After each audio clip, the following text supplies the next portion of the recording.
আজ 21 জুলাই বৃহস্পতিবার রাত ৮টায় জাহিদ হোসেন আছে এডিটর স্পিকে জানিয়ে দিচ্ছি শিরোনাম। অর্থ পাচার মামলায় তারেকের ৭ বছর কারাদণ্ড, ২০ কোটি টাকা জরিমানা। মামুনের ৭ বছরের সাজা বহাল।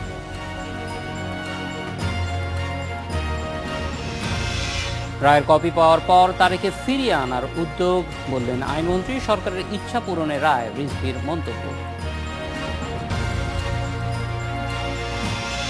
দেশের উত্তর ও উত্তর পূর্বাঞ্চলে বন্যা পরিস্থিতি অবনতি, সুরমা বইছে বিপদসীমার ৯০ সেন্টিমিটার ওপরে।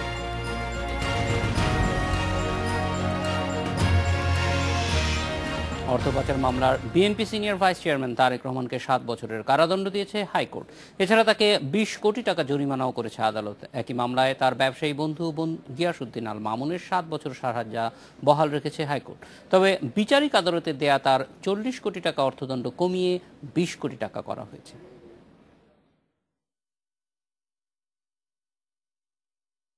অর্থ পাচার মামলায় তারেক রহমানকে ২০১৩ সালের নভেম্বরে খালাস দেয় বিচারিক আদালত। ওই খালাসের রায়ের বিরুদ্ধে দুর্নীতি দমন কমিশন ওই বছরই হাইকোর্টে আপিল করে। বৃহস্পতিবার দুদকের আপিল গ্রহণ ও খালাসের রায় বাতিল ঘোষণা করে হাইকোর্ট। রায়ে তারেক রহমানকে দোষী সাব্যস্ত করে কারাদণ্ড দেয়া হয়। দুদকের আইনজীবী খুরশিদ আলম খান জানান, অর্থ পাচার মামলায় এটি হাইকোর্টের প্রথম রায়। যে পলাতক আসামি তারেক রহমানের ৭ বছরের কারাদণ্ড দিয়েছে এবং ওনাকে ২০ কোটি টাকা ফাইন করেছেন এবং ওনার বন্ধু জনাব গিয়াসউদ্দিন আল মামুন, ওনার আপিলটা উনি খারিজ করে দিয়েছেন হাইকোর্ট ডিভিশন এবং ওনার ৭ বছরের সাজা বহাল রেখেছেন। কিন্তু ওনার যে জরিমানা ৪০ কোটির জায়গায় সেটা করলো ২০ কোটি। সকল কিছু পর্যন্ত সাক্ষী সাবুত নিয়ে জনাব তারেক রহমানকে এই মামলায় খালাস দেওয়া হয়েছে। দুদক এবং সরকার আপিল করেছে। দেখা যাচ্ছে কি দুদক, অ্যাটর্নি জেনারেল এবং আওয়ামী লীগ আজকে একাকার হয়ে গেছে তারেক রহমানের বিরুদ্ধে। হাইকোর্ট রায়ের পর্যবেক্ষণে বলেছে, ক্ষমতার অপব্যবহার একটি সামাজিক ব্যাধি হয়ে দাঁড়িয়েছে। রাষ্ট্রের সর্বোচ্চ পর্যায়ে থেকে ক্ষমতার অপব্যবহার করে সাধারণ মানুষের অর্থ পাচার করা হয়েছে। তারেক রহমান সচেতনভাবেই এই আর্থিক দুর্নীতি করেছেন। এদিকে গিয়াসউদ্দিন আল মামুন এ রায়ের বিরুদ্ধে আপিল করবেন বলে জানিয়েছেন তার আইনজীবী। কিন্তু তারেক রহমান আপিল করতে পারবেন কিনা এ প্রশ্নে দুদকের আইনজীবী জানান, আপিল করতে হলে আগে আত্মসমর্পণ করতে হবে।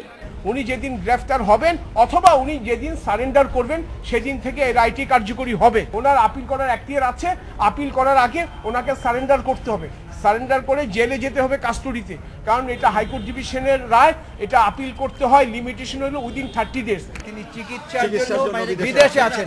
এই অবস্থার মধ্যে সিআরপিসি এবং অন্যান্য ধারাগুলো আমরা দেখব যে তিনি নিজে আপিল করতে পারেন কিনা। টঙ্গীতে বিদ্যুৎ কেন্দ্র স্থাপনের কাজ একটি প্রতিষ্ঠানকে পাইয়ে দেওয়ার কথা বলে ২০ কোটি ৪১ লাখ টাকা ঘুষ নেন মামুন। ওই টাকা বিদেশে পাচারের অভিযোগে ২০০৯ সালে তারেক ও মামুনের বিরুদ্ধে মামলা করে দুদক। জান্নাতুল ফেরদাউস, ইন্ডিপেন্ডেন্ট নিউজ, ঢাকা। অর্থ পাচার মামলার রায়ের কপি হাতে পাওয়ার পর তারেক রহমানকে দেশে ফিরিয়ে আনার উদ্যোগ নেওয়া হবে জানিয়েছেন আইনমন্ত্রী আনিসুল হক। সচিবালয়ে সাংবাদিকদের প্রশ্নের জবাবে তিনি বলেন, যুক্তরাজ্যের সাথে বাংলাদেশের কোনো বন্দি বিনিময় চুক্তি নেই, তাই তারেককে ফিরিয়ে আনতে ইন্টারপোলের সাহায্য নেওয়া হতে পারে।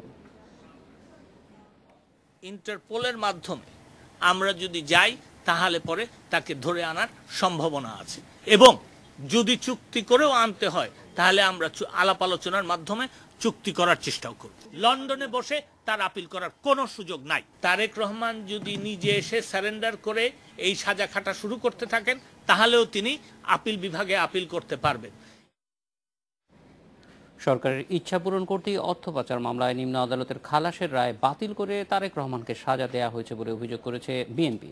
বৃহস্পতিবার হাইকোর্টের রায়ের পর নয়াপল্টনে দলের কেন্দ্রীয় কার্যালয়ে প্রতিক্রিয়া জানাতে এসে বিএনপির সিনিয়র যুগ্ম মহাসচিব রুহুল কবির রিজভী একথা বলেন। এটা অত্যন্ত গভীর চক্রান্ত। খালাস পাওয়া মামলাটা এই সরকার দুদকের মাধ্যমে সেটিকে আপিল করে তাদের ইচ্ছা পূরণের জন্য, তাদের প্রতিহিংসা বাস্তবায়নের জন্য যে কর্মকাণ্ড, সেই কর্মকাণ্ড তারা করেছেন। অর্থ পাচার মামলায় তারেক রহমানের ৭ বছরের কারাদণ্ড, এ বিষয়ে কথা বলতে আমাদের সঙ্গে আছেন দুর্নীতি দমন কমিশনের আইনজীবী খুরশিদ আলম খান এবং বিএনপির যুগ্ম মহাসচিব ব্যারিস্টার মাহবুব উদ্দিন খোকন। স্বাগত খুরশিদ আলম খান, মাহবুব উদ্দিন খোকন। খুরশিদ আলম খান, প্রথমেই একটু জানতে চাইব যে এই মামলাটি আমরা দেখেছি যে বিচার আদালতে যে রায় হয়েছিল তার বিরুদ্ধে আপনারা আপিল করেছিলেন। তো বিচার আদালতের রায়ের বিরুদ্ধে কোন কোন বিষয়গুলি আপনারা মনে করেছিলেন যে আপনাদের যে যুক্তি প্রমাণ সেইটার পক্ষে যায়নি, যার কারণে আপনারা আপিল করেছিলেন?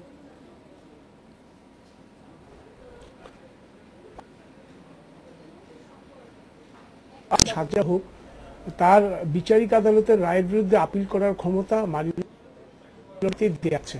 খালাস হলেও পারবে, শাস্তি দিলেও পারবে। আমরা যখন বিচারিক আদালতের রায়টা পেলাম, আমরা পুরো রায়টা পড়লাম, আমরা পড়ে দেখলাম যে বিচারিক আদালত যে সাক্ষ্য প্রমাণগুলো বিশ্লেষণ করেছেন ওগুলো যুক্তিযুক্ত হয়নি, এবং উনি মানি লন্ডারিংয়ের যে ব্যাখ্যা দিয়েছেন একেবারে আইনের পুরোপুরি উল্টো ব্যাখ্যা। আর আপনি জানেন এই মামলায় একজন FBI ইন্সপেক্টর সাক্ষী ছিল, ডেভরা, PW2। উনি একটা ইলাবরেট সাক্ষী দিয়েছেন উইথ সাম ডকুমেন্টস, এবং এই সাক্ষীকে গিয়াসউদ্দিন আল মামুনের পক্ষ থেকেও ক্রস করা হয়নি, জেরা করা হয়নি, এবং তার সাক্ষীটা আনকন্ট্রোভার্টেড। আমরা দেখলাম যে এই যে পুঙ্খানু সাক্ষীর যে বিচার বিশ্লেষণ, এটা করে বিচারিক আদালতের দায়িত্ব আছে নিজস্ব একটা ইন্ডিপেন্ডেন্ট ফাইন্ডিং দিতে হবে on the basis of the evidence on record, এবং সেটাকে in the light of the ingredients of the offences, যে ধারায় মামলা তার বৈশিষ্ট্যের আলোকে ওনাকে বিচারিক আদালতকে পুঙ্খানু বিশ্লেষণ করতে হবে। যেহেতু এটা সেটা করা হয়নি, আমাদের এত তথ্য প্রমাণ থাকা সত্ত্বেও, দালিলিক মৌখিক সাক্ষী থাকা সত্ত্বেও উনি এটা কনসিডার করেনি এবং মানি লন্ডারিং আইনের একটা ভুল ব্যাখ্যা দিয়েছেন। তা আমরা মনে করেছি এটা আপিল করা উচিত, এবং আমরা দুদক সিদ্ধান্ত দিয়েছে আপিল করা হবে, আমরা আপিল দায়ের করেছি, এবং যে কারণে বিচারিক আদালত তাকে খালাস দিয়েছে সেটা আমরা হাইকোর্ট ডিভিশনে কন্ট্রোভার্ট করেছি। আমরা দেখিয়েছি সাক্ষ্য প্রমাণ আলোকে কিভাবে ওনাকে সাজা দেওয়ার মতো উপাদান আছে। গিয়াসউদ্দিন আল মামুন এর কথা খাদিজা ইসলাম স্বীকার করেছেন, ওনাকে 20 কোটি টাকা উনি ঘুষ দিয়েছেন, এবং আমরা এটাও বলেছি আদালতের কাছে সাক্ষ্য প্রমাণের ভিত্তিতে গিয়াসউদ্দিন আল মামুন কে, উনি সরকারের না, ওনাকে কেন খাদিজা ইসলাম 20 কোটি টাকা ঘুষ দিতে যাবে? ওনার হাতে কি আলাদিনের জাদুই চারাগ আছে? খুশিদ আলম, আপনার কাছে আমরা আবার আসবো। আমরা একটু ব্যারিস্টার মাহবুবউদ্দিন খোকনের কাছে যেতে চাই। মাহবুবউদ্দিন খোকন, এই পর্যায়ে আমরা জানি যে হাইকোর্টের রায় হয়েছে, রায়ের পরে এখন আসলে আইনি পদক্ষেপ কি হবে আপনাদের? আপনারা জানেন খুরশিদ আলম খান সাহেব বললেন, দুদকের পক্ষ থেকে কথা বললেন। এই সময় আমি বলতে চাই এই মামলাটা মানি লন্ডারিং কেস জনাব গিয়াসউদ্দিন আল মামুনের বিরুদ্ধে, এবং মামলাটা তারেক রহমানের বিরুদ্ধে। কি গিয়াসউদ্দিন আল মামুনের সিঙ্গাপুরে একটি ব্যাংক অ্যাকাউন্ট ছিল, স্ট্যান্ডার্ড চার্টার্ড ব্যাংকে। সেখানে ওই ব্যাংক থেকে তার নামে ক্রেডিট কার্ড ইস্যু করা হয়েছে, এবং তাদের অভিযোগ হলো জনাব তারেক রহমানের নিকট ওই মেইন কার্ডের এগেইনস্ট একটা সাপ্লিমেন্টারি ক্রেডিট কার্ড ইস্যু করা হয়েছে। আমার যেটা হতে মামুনের দুদক থেকে টাকা বিদেশে যাবে, এর কোন সাক্ষী প্রমাণ নিম্ন আদালতে উপস্থাপন করতে পারে নাই, প্রমাণ করতে পারে নাই কোন টাকা পাচার করছে।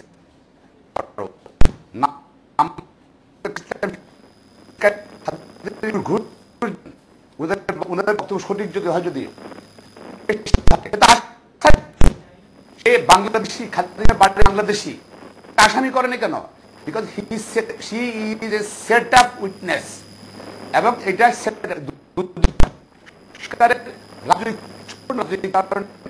সরকারের নির্দেশ দুদকে ব্যবহার করে দুদক করতেছে তার বিরুদ্ধে।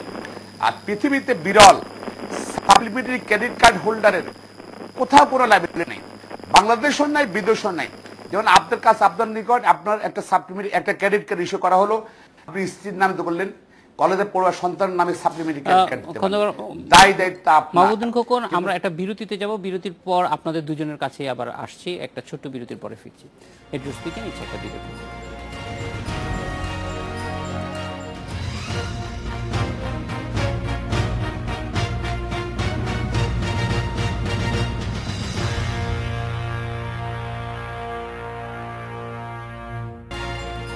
অর্থ পাচার মামলায় তারেক রহমানের 7 বছরের কারাদণ্ড এই বিষয়ে কথা বলতে আমাদের সঙ্গে আছেন দুর্নীতি দমন কমিশনের আইনজীবী খুরশেদ আলম খান এবং বিএনপির যুগ্ম মহাসচিব ব্যারিস্টার মাহবুবউদ্দিন খোকন। মাহবুবউদ্দিন খোকন, আপনি যেটা বলছিলেন যে একজনকে সাক্ষী করা হয়েছে কিন্তু তাকে আসামি করা হয়নি, এবং এরকম হয়তো আরো অনেক কিছুই আছে যেগুলি আপনারা এই মামলায় হাইকোর্টে যেভাবে হয়েছে সেটা নিয়ে আপনাদের দ্বিমত আছে, কিন্তু সেই বিষয়গুলি বলার জন্য উপরের আদালতে যাওয়ার কোনো প্রক্রিয়া আছে কিনা আপনাদের? আমি বলছি আমি আবার ক্লিয়ার করছি, এটা হলো মানি লন্ডারিং মামলা। অর্থাৎ বাংলাদেশ থেকে কেউ যদি টাকা যদি পাচার করে বিদেশে, এর মামলা হওয়ার কথা। খুরশেদ আলম খান সাহেব বললেন যে খাদিজা ইসলাম সাক্ষী। হ্যাঁ, খাদিজা ইসলাম সাক্ষী। উনি বলেছেন তার বক্তব্য অনুযায়ী যে খাদিজা ইসলাম বলছে খেরুদ্দিন মামুনের অ্যাকাউন্টে সে 20 লক্ষ সিঙ্গাপুরের অ্যাকাউন্টে ঘুষ দিয়েছে। তো খাদিজা ইসলাম টাকা কোথায় পেল? দুদকে জিজ্ঞাসা করছে তাকে যে তুমি যে সিঙ্গাপুরের টাকাটা দিলে, তুমি বাংলাদেশের মানুষ, টাকাটা যদি খেরুদ্দিন মামুন তো বলতে পারবে যে আমার খাদিজা ইসলাম দিছে, ডিফেন্সের খাতে যুক্তির খাতে ধরে নিলাম। খাদিজা ইসলাম কিন্তু ব্যাখ্যা দিতে হবে সে টাকা বাংলাদেশ থেকে বিদেশ থেকে আসছে, বিকজ শি সাপোজ অ্যাকিউজড, আসামি হওয়া উচিত ছিল এখানের মধ্যে। মানে মাহবুবউদ্দিন খোকন, মানে এখানে আরো আসামি হওয়া উচিত ছিল নাকি আপনি বলতে চান যে তারই আসামি হওয়া উচিত ছিল আর যারা সাজা পেয়েছেন তাদের আসামি হওয়ার কোনো দরকার ছিল না? মূল সাক্ষী দেখেন, এখানে কিন্তু সিঙ্গাপুরের ব্যাংকের ক্রেডিট কার্ড বা অ্যাকাউন্ট, সিঙ্গাপুর থেকে কেউ সাক্ষী দিতে আসেনি, একমাত্র খাদিজা ইসলাম সাক্ষী দিয়েছে এবং সে বলেছে যে সে খেরুদ্দিন মামুনের অ্যাকাউন্টে টাকা দিয়েছে, ঘুষের টাকা দিয়েছে। তো ঘুষের টাকা দিলে খাদিজা ইসলাম টাকা কোথেকে নিল, বাংলাদেশ থেকে নিল না বিদেশ থেকে আনলো, সে ব্যাখ্যা দিবে। তাকে কিন্তু আসামি করা হয়নি এবং তার সাক্ষীটাও আসামি না করে পরবর্তী আপিলের সিদ্ধান্ত আছে, আমাদের আপিলের সিদ্ধান্ত আছে যে এরকম সাক্ষী এক দিতে গেছে, দুদক সাক্ষী করছে, আসামি হয়ে গেছে। খাদিজা ইসলাম তাই আসামি হওয়া উচিত ছিল, নাম্বার 1, তাকে করে নাই। নিম্ন আদালত সমগ্র সাক্ষী প্রমাণ বিবেচনা করে তারেক রহমানকে খালাস দিয়েছে এবং মামুনকে সাজা দিয়েছে। মামুন আপিল করেছে এবং আমরা মনে করছিলাম বোধহয় মামুনও খালাস হবে, কিন্তু এই রায়টা আমাদেরকে হতবাক করেছে, আমরা হতবাক এবং সমগ্র জাতি হতাশ হয়েছে।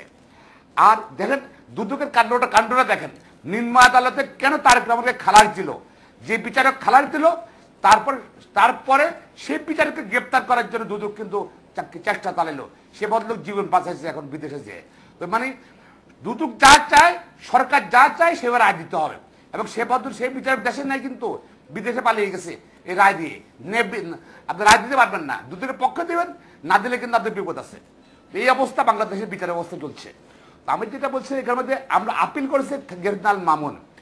আপিলে নিশ্চয়ই খুরশেদ আলম খানও জানেন, সবাই যারা আইন সংশ্লিষ্ট জানেন, আপিলে কিন্তু মেরিট জাজমেন্ট দিতে হবে এবং টোটাল যে এভিডেন্স আসছে সেটা ইভ্যালুয়েট করার কথা, ইভ্যালুয়েট করে রায় দিবে। এবং সেটা এখানে কিন্তু তারেক রহমান সাহেব কিন্তু এখানে উপস্থিত হন নাই বা ওনার পক্ষে আইনজীবী ছিল না। খেরুদ্দিন মামুনের পক্ষে যে যুক্তি রাখা হয়েছে সেখানে তার টোটাল মামলাটার সম্বন্ধে, সাক্ষীর সম্বন্ধে যুক্তি রাখা হয়েছে এবং সেখানে মাননীয় আদালত যে আজকে যে রায় দিলেন আপনারা দেখলেনই। এখন আমি যেটা জানি বা সেকশন বা খেরুদ্দিন মামুন আপিল করবেন, তারেক রহমান আপিল করেন আপিলেট ডিভিশনে ন্যায় বিচারের জন্য। জনাব তারেক রহমান অসুস্থ অবস্থায় সুপ্রিম কোর্টের নির্দেশে তাকে মেডিকেল বোর্ডের মাধ্যমে লন্ডনের চিকিৎসার জন্য পাঠানো হয়েছে এবং 111-এ বাংলাদেশে সেনা সামর্থ্য ক্যাটের গভর্নরের সময় সবচেয়ে ওয়ার্স্ট সাপারার বেগম খালেদার পরিবার এবং তারেক রহমান সে যে তার চিকিৎসার জন্য গেলেন, তার কোমরের হাড় ভেঙে গেছে, এখনো পুরোপুরি যদি সুস্থ হন নেন। যদি সুস্থ হন উনি আসবেন, আপিল করবেন। আমরা বুঝতে পেরেছি। একটু খুরশেদ আলম খানের কাছে যেতে চাই। খুরশেদ আলম খান, যে মূল বিষয়টি জানতে চাই আমরা মাহবুবউদ্দিন খোকন সাহেবের ইয়েতে, সেটা হচ্ছে যে উনি যেটি বলছিলেন যে একজন সাক্ষীকেই আসলে আসামি করা দরকার এবং টাকাটা কোথায় দেওয়া হয়েছে এই বিষয়ে আসলে আপনাদের অবস্থানটা কি? না, হ্যাঁ, উনি তো মাহবুবউদ্দিন খোকন সাহেব ঠিকই বলেছেন। আজকে জানেন, আজকে মহামান্য হাইকোর্ট ডিভিশন যে রায় দিয়েছেন সেখানে একটা পর্যবেক্ষণ দিয়েছেন এই মর্মে যে গিয়াসউদ্দিন আল মামুনের যে ব্যাংক অ্যাকাউন্টে সিঙ্গাপুরে ওসিভিসি ব্যাংকে আরো কিছু টাকা পড়েছে, যেমন খাদিজা ইসলাম, মুয়াজ্জেম হোসেন, হোসাফ গ্রুপের চেয়ারম্যান, মেরিনা জামান, তারপরে আরো একজন মহিলার টাকা। হাইকোর্ট ডিভিশন বলেছে এদের বিরুদ্ধে মানি লন্ডারিং এর প্রসিডিং যেন দুর্নীতি দমন কমিশন করে। কাজেই এখন হাইকোর্ট তো অবজারভেশন দিয়েছে, হাইকোর্ট অবজারভেশনস এর বেসিসের আলোকে রায় ভুল কপি পাওয়ার পরে দুর্নীতি দমন কমিশন খাদিজা ইসলাম, মোয়াজ্জেম হোসেন, মেরিনা জামান সহ আরো যাদের টাকা গিয়াসউদ্দিন আল মামুনের অ্যাকাউন্টে পড়েছে এইটার মানি লন্ডারিং এর তদন্ত শুরু করবে। এটা আজকের রায়ে মহামান্য হাইকোর্ট ডিভিশন পর্যবেক্ষণ দিয়েছেন। এবং যদি এটা তদন্ত করে যদি পর্যাপ্ত তথ্য উপাত্ত হয় তাহলে তাদের বিরুদ্ধে মানি লন্ডারিং প্রসিডিং হবে। কাজে এখানে উদ্বিগ্ন হওয়ার কিছু নেই। মাহবুবউদ্দিন খোকন সাহেব ঠিকই বলেছেন যে যার ব্যাংক অ্যাকাউন্ট খাদিজা কোথায় টাকা পেল, এটা তো হাইকোর্ট ডিভিশন কগনিজেন্সে নিয়েছে এবং হাইকোর্ট ডিভিশনের অবজারভেশনেই আছে তাদের বিরুদ্ধে মানি লন্ডারিং প্রসিডিং করার জন্য। কাজে হতাশ হওয়ার কিছু নেই। আমরা হাইকোর্টের রায়ের জাবেদা নকল পাওয়ার সঙ্গে সঙ্গে আমরা খাদিজা ইসলাম, মোয়াজ্জেম হোসেন, মেরিনা জামান সহ যাদের টাকা গিয়াসউদ্দিন আল মামুনের অ্যাকাউন্টে পাওয়া গিয়েছে তাদের বিরুদ্ধে মানি লন্ডারিং এর প্রসিডিং শুরু হবে as per observations by the high court division. Khurshid Alam Khan, Mahbubuddin Khokon, আপনাদের দুজনকে অনেক ধন্যবাদ আমাদের সঙ্গে যোগ দেওয়ার জন্য। এডিটর স্পিকে নিচ্ছে আরো একটা দিকে।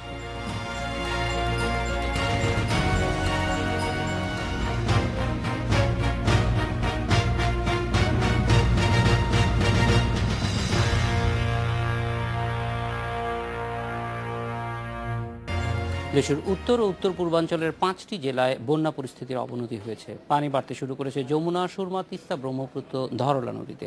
দুর্গত এলাকায় দেখা দিয়েছে বিশুদ্ধ পানি ও খাবারের চরম সংকট। পানিবন্দী হয়েছে মানবেতর জীবনযাপন কাটাচ্ছে কয়েক লাখ মানুষ। পাহাড়ি ঢল ও টানা বৃষ্টিতে অব্যাহত আছে সুনামগঞ্জের সুরমা নদীর পানি বৃদ্ধি। বিপদসীমা 90 সেন্টিমিটার উপর দিয়ে প্রবাহিত হচ্ছে নদী। তাহিরপুর, বিশম্বরপুরের পর প্লাবিত হয়েছে সুনামগঞ্জ জেলা শহর। পানিবন্দী হয়ে পড়েছে 2.5 লাখেরও বেশি মানুষ। 5-6 দিন ধরে আমরা পানির তলে, কোনো চেয়ারম্যান মেম্বার কোনো সাহায্য সহযোগিতা না। অনেক মানুষ আছে ঘর বাড়ি পানির তলে। কুড়িগ্রামের বন্যা পরিস্থিতির অবনতি হয়েছে। জেলার ব্রহ্মপুত্রের পানি বিপদসীমার 22 সেন্টিমিটার ও ধরলার পানি বিপদসীমার 10 সেন্টিমিটার উপর দিয়ে বইছে। প্লাবিত হয়েছে 30টি ইউনিয়নের প্রায় 2 শতাধিক চর। লালমনিরহাটের ধরলার পানি 17 সেন্টিমিটার উপর ও তিস্তার পানি বিপদসীমার 10 সেন্টিমিটার নিচ দিয়ে প্রবাহিত হচ্ছে। পানিবন্দী রয়েছে 40টি গ্রামের অন্তত 20,000 পরিবার। খাদ্য ও পানি সংকটে রয়েছে কমপক্ষে 80,000 মানুষ। পানির উপর বসিয়েছি, আমার স্বামী যে এখন বেড়াইয়া যায় না, কাম কাজ করবে তারও কোনো পায় না। বন্যার পানি বাড়তে থাকায় নীলফামারীর তিস্তা নদীর চরাঞ্চল ও নিম্নাঞ্চলের অন্তত 20টি চর প্লাবিত হয়েছে। পানিবন্দী হয়ে পড়েছে কয়েক হাজার মানুষ। পানির তীব্র স্রোতে নদীর গতিপথ পরিবর্তিত হয়ে তৈরি হয়েছে নতুন চ্যানেল। মাননীয় সংসদ সদস্য মহোদয়ের সাথে আলাপ হয়েছে, আমরা একটা প্রজেক্টে এটা অন্তর্ভুক্ত করার চিন্তা ভাবনা করছি।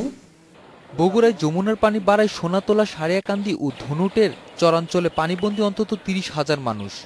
উজানে ভারতের দিব্রগড় ও নিয়াবতীর ঘাট পয়েন্টে পানি কিছুটা কমলেও ভাটিতে পানি আরও 2-4 দিন বাড়বে বলে জানিয়েছে পানি উন্নয়ন বোর্ড। সিরাজগঞ্জে যমুনার পানি বাড়তে শুরু করলেও এখনও বিপদসীমার 38 সেন্টিমিটার নিচ দিয়ে প্রবাহিত হচ্ছে পানি। প্লাবিত হয়েছে নিম্নাঞ্চল ও চরাঞ্চলের বেশ কিছু এলাকা। সারোয়ার জামান, ইন্ডিপেন্ডেন্ট নিউজ। উত্তরাঞ্চলের বন্যা নিয়ে কথা বলতে আমাদের সঙ্গে আছেন উত্তরাঞ্চল প্রধান হাসিবুর রহমান বিলু এবং লালমনিরহাট প্রতিনিধি মানসারুল ইসলাম বিপু। বিপু, আপনার কাছে প্রথমে আসতে চাই যে লালমনিরহাট বা ওই এলাকার বন্যার এখনকার কি অবস্থা, সর্বশেষ পরিস্থিতি যদি জানান।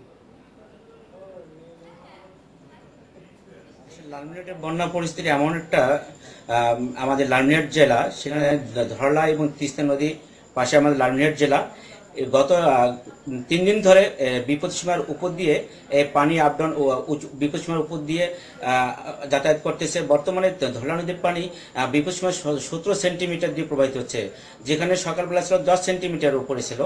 আর তিস্তা নদীর পানি যেখানে 2 সেন্টিমিটার বিপদসীমার উপরে ছিল, বর্তমানে সেখানে 10 সেন্টিমিটার নিচ দিয়ে প্রবাহিত হচ্ছে। বিপু, সেন্টিমিটার একটু অন্যভাবে যদি বুঝতে চেষ্টা করি যে কোন এলাকা প্লাবিত হয়েছে, স্কুল কলেজের কি অবস্থা, এগুলো একটু যদি জানান। হ্যাঁ, স্কুল এখানে আমাদের লালমনিরহাটে চরাঞ্চল যে প্রাথমিক শিক্ষা প্রতিষ্ঠান ছিল, এটা গত 2 দিন পানিবন্দী অবস্থায় ছিল। আজকে যখন পানি বিপদসীমার 10 সেন্টিমিটার নিচে নেমে আসে, বর্তমানে পানি নদী স্কুল থেকে পানি নিচে নেমে যায়, কিন্তু চরাঞ্চল সহ যে নদী যে তীরবর্তী অঞ্চলগুলি আছে, এলাকাগুলি আছে, এই সমস্ত এলাকা প্রায় লালমনিরহাট জেলাতে 5টি আমাদের উপজেলা রয়েছে, প্রায় 40টি গ্রাম, এখানে 20,000 মানুষ পানিবন্দী। আর এখান থেকে এই জন্য প্রশাসন কি কোনো ব্যবস্থা নিয়েছে এই 20,000 মানুষ যাতে পানিবন্দী থেকে ঠিকমতো জীবনযাপন করতে পারে? হ্যাঁ, আমি সেখানে আসতেছি, যেখানে গত 2 দিন ধরে 30 মেট্রিক টন চাল বরাদ্দ ছিল এবং 2,80,000 টাকা শুকনো খাবার বরাদ্দ ছিল। আজকে আমি জেলা প্রশাসক এবং ত্রাণ কর্মকর্তার সঙ্গে কথা বলেছি, তিনি আমাকে যে বিষয় নিশ্চিত করেছেন, সেখানে 120 মেট্রিক টন চাল বরাদ্দ করা হয়েছে এবং 5 লক্ষ টাকার শুকনো খাবার বরাদ্দ করা হয়। এখানে 9 প্রকারের যে 9 ধরনের পণ্য, এখানে আপনার চাল আছে, ডাল আছে, শুকনো মুড়ি আছে এবং আপনার চিড়া রয়েছে, মোমবাতি এবং ম্যাচ সেখানে যে পরিবারগুলো আছে, বন্যা দুর্গত এলাকার যে পরিবারগুলো তাদেরকে সরবরাহ করেছে এবং এটা অব্যাহত থাকবে। এবং জেলা প্রশাসক আমাকে এ বিষয়েও নিশ্চিত করেছে, যদি বন্যা পরিস্থিতি আরও অবনতি ঘটে, তারা কিন্তু প্রশাসনের পক্ষ থেকে ত্রাণ মন্ত্রণালয়ে একটা তারা আবেদন করেছে যে কোনো সময় আরো ব্যাপকতায় ত্রাণ বরাদ্দ আসতে পারে। অনেক ধন্যবাদ আমাদের সঙ্গে যোগ দেওয়ার জন্য। হাসিবুর রহমান, আপনাকে একটু সামগ্রিকভাবে জানতে চাইবো যে পানির গতিটা এখন কোন দিকে এবং সামনের দিকে এই বন্যাটা আরো বাড়ার কোনো আশঙ্কা বন্যা পূর্বাভাস কেন্দ্র করছে কিনা? জাহিদ ভাই, আমি এই বিষয়টা নিয়ে কথা বলেছিলাম বন্যা নিয়ন্ত্রণ কক্ষের যারা দায়িত্বে আছেন, বিশেষ করে যারা এই মনিটরিং এর কাজ করছেন, ইঞ্জিনিয়ার আরিফুর সাহেবের সাথে, আরিফুর রহমানের সাথে। তিনি আমাকে যেটা বলেছেন যে আগামী 3 থেকে 4 দিন পানি আরো বাড়বে, কিন্তু সেই বৃদ্ধির হারটা খুব কম হবে। এর উদাহরণ হিসেবে আপনাকে বলি যে আজ সকাল 6টা থেকে আমি যেখানটা আছে সারিয়াকান্দি, এই পয়েন্টে মাত্র 1 সেন্টিমিটার পানি বেড়েছে সন্ধ্যা 6টা পর্যন্ত 12 ঘন্টায়। এবং তারা যেটা বলছে যে এখন বিপদসীমার নিচে রয়েছে বগুড়ায়, তবে পানি বিপদসীমা ক্রস করতে পারে এমনটাই ধারণা দিয়েছে পানি উন্নয়ন বোর্ড। তবে আরেকটা বিষয় তারা বলেছে যে তাদের যেহেতু মনিটরিং করবার ক্ষমতা আগামী 6 থেকে 7 দিন থাকে, সে কারণে তারা বলছেন যে পানি বৃদ্ধির হার খুব একটা বাড়বে না, 3 দিন পরে পানি কমতে শুরু করবে, কিন্তু সেই কমার হারটাও খুব কম হবে, সেটাই তারা আমাকে ধারণা দিয়েছে। আর একটা ভালো তথ্য তারা দিয়েছে, সাধারণত যে কারণে বন্যা খুব দীর্ঘস্থায়ী হয়, বিশেষ করে ব্রহ্মপুত্র এবং পদ্মা বেসিনে বা পদ্মা অববাহিকায়, সেই জায়গাটাতে কিন্তু এবার আমরা বেশ নিরাপদ রয়েছে। আপনি জানেন যে গোয়ালন্দে পয়েন্টে পদ্মা এবং যমুনা বা ব্রহ্মপুত্র একই জায়গায় মিশেছে, যমুনা, সেই জায়গায় কিন্তু এবার পদ্মার পানির লেভেলটা অনেক নিচে, এখনো যমুনার পানি উপরে আছে, যে কারণে খুব দ্রুতই পানি নেমে যাবে বলে তারা আশা করছে। আর এর ফলে যেটা হবে, বন্যার দীর্ঘস্থায়ী হবার কোনো আশঙ্কা ঠিক এই মুহূর্তে নেই। আর আরেকটা পয়েন্ট যেটা তারা বলেছে যে একেবারে বাংলাদেশের যে সীমানা রয়েছে নুনখাবা পয়েন্ট কুড়িগ্রামের, সেখান থেকে 550 কিলোমিটার দূরে উজানে, যেখানে দিব্রগড় বলা হচ্ছে, তারপরে আছে 500 কিলোমিটার নিচে নিয়ামতির ঘাট, এই 2টি পয়েন্টে পানি কিন্তু কমতে শুরু করেছে। তবে তার নিচে আরো যে 4টি পয়েন্ট রয়েছে, সেই পয়েন্টগুলোতে পানি বাড়ছে, এটা আগামী 3 দিন পর্যন্ত বাড়বে, যার প্রভাব পড়বে আমাদের ভাটিতে, কুড়িগ্রাম, বগুড়া, গাইবান্ধা এবং সিরাজগঞ্জ সহ আরো বেশ কয়েকটি এলাকায়। তবে এই মুহূর্তে তারা কোনো বড় ধরনের বন্যার আশঙ্কা করছে না, অন্তত আগামী 7 দিনের রিপোর্ট থেকে তারা এই ধরনেরই তথ্য পাচ্ছে।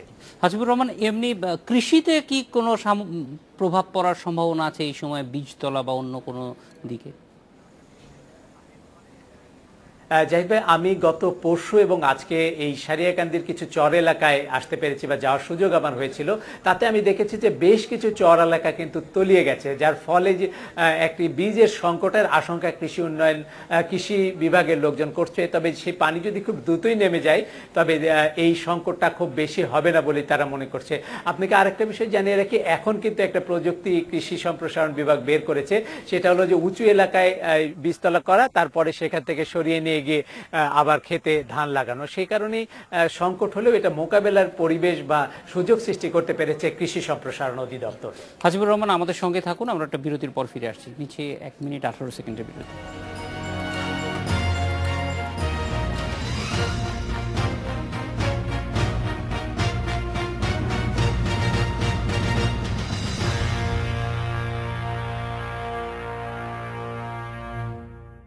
উত্তরাঞ্চলের বন্যা পরিস্থিতি নিয়ে কথা বলছেন আমাদের উত্তরাঞ্চল প্রধান হাসিবুর রহমান। হাসিবুর রহমানের কাছে ফিরে যাচ্ছে। হাসিবুর রহমান, এই যে আমরা জানি যে এই বছরের যেই বন্যাটি এটি স্বাভাবিক বন্যার মধ্যেই পড়ে, প্রতি বছরই প্রায় এই অঞ্চলগুলি প্লাবিত হয়। এই অঞ্চলের মানুষ আসলে এই বন্যার জন্য কতটুকু প্রস্তুত থাকে? আমরা জানি যে এটা মোটামুটি সাংস্কৃতিকভাবেই খানিকটা প্রস্তুতি তাদের মধ্যে থাকে।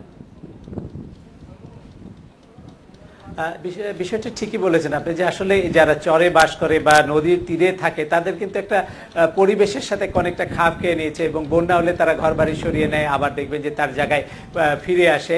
আপনি এই দৃশ্যটা খুব সহজেই দেখতে পারবেন যদি যমুনা সেতুর নিচে যান, দেখবেন যখন শুকনো মৌসুম তখন চরের ভিতরে কিন্তু অনেক ঘর বাড়ি দেখতে পারবেন। এখন গেলে দেখবেন যে কোনো ঘর বাড়ি নেই, অনেকটা অভ্যস্ত হয়ে গেছে এই মানুষ। তবে সব অভ্যাসের পাশাপাশি কিন্তু সরকারি সহযোগিতাটাও একটি বড় ধরনের তাদের সহযোগিতা করে এবং সে সুযোগ সৃষ্টি করে দেয় বেঁচে থাকার ক্ষেত্রে। আমি গতকালকে যে এলাকাটাতে গিয়েছিলাম রোহদহ বলে একটা জায়গা, যেটা সারিয়াকান্দির, সেখানে কিন্তু গত 2 বছরে বেশ কিছু এলাকা জমি সহ চলে গেছে, কিন্তু সেখানকার মানুষ টিকে আছে এবং তারা বাঁধের উপরে আশ্রয় নিয়েছে। সরকার তাদেরকে সহযোগিতা করবার চেষ্টা করছে, যদিও খুব অপ্রতুল সহযোগিতা, কিন্তু তারপরেও তারা টিকে থাকবার চেষ্টা করছে, সরকারও তাদের টিকে রাখছে। তবে অনেকটাই কিন্তু তারা অভ্যাস হয়ে গেছে এবং এই সময়টায় যে বন্যা আসবে এটা তারা জানে এবং সেই ধরনের একটা মানসিক প্রস্তুতি তাদের থাকেও। হাসিবুর রহমান, অনেক ধন্যবাদ আমাদের সঙ্গে যোগ দেওয়ার জন্য। এডিটর স্পিকে নিচ্ছে আরেকটি বিরতি, ফিরবো একটু পর।